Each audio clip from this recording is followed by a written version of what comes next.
Dans le reste de l'actualité, des affrontements sporadiques ont eu lieu ce matin à Yopougon-Lièvre-Rouge entre transporteurs et résidents du village Niangon à Djamé. Les transporteurs qui accusent les résidents du village d'avoir incendié 3 mini-cars Baka et un taxi communal Woro Woro. En représailles, ont envahi le village armés d'armes blanches, de gourdins et même, selon le témoignage des résidents du village, d'armes à feu.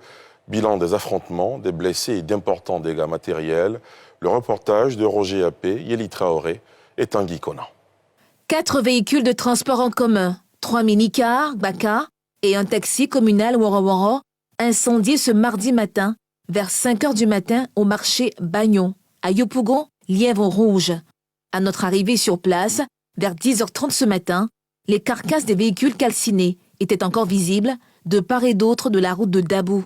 Le chauffeur d'un des Baka incendié, avec des brûlures à la main, et son apprenti témoignent et accusent. J'ai vu les barrages à piner. Quand j'ai freiné à ce niveau, l'embuscade était derrière. Le barrage était là, mais le coin était derrière. Le temps de regarder, ils m'ont embarqué. Ils sont venus avec le couteau. Quand ils m'ont tendu le couteau, ça ne m'a rien dit. Il dit, ah, donc ça ne te dit rien. Donc l'autre a tiré le pistolet maintenant. Il dit, ah, bon, comme c'est comme ça, descends du véhicule. Il dit, attends, je prends mes trucs pour descendre. Il dit, non. Maintenant, le prochain qui vient n'a pas cherché à comprendre. Il a arrosé l'essence en même temps. Puis l'autre est resté derrière là-bas pour envoyer la flamme. Ils étaient beaucoup, ils ont mis les maquillages, ils ont porté les kangourous, d'autres ont fusil dans les mains, d'autres ont armes, pistolets, machettes. Tout le monde a vu ça ici matin. Les transporteurs accusent les habitants du village voisin de Niango, à Djamé, d'être derrière l'incendie des véhicules et mènent, en représailles, une expédition punitive dans le village, causant blessés et dégâts matériels. Autour de 5 h du matin, 5 h 15 précisément, quand je suis sorti de ma cour, je vois un déferlement de jeunes venant du carrefour Lièvre-Rouge. On ne sait pour quelle raison.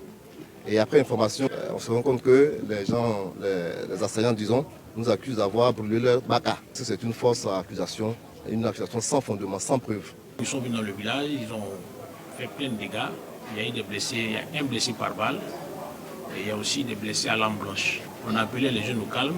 Et là, c'est une angoisse réelle parce qu'ils sont encore en train de s'organiser.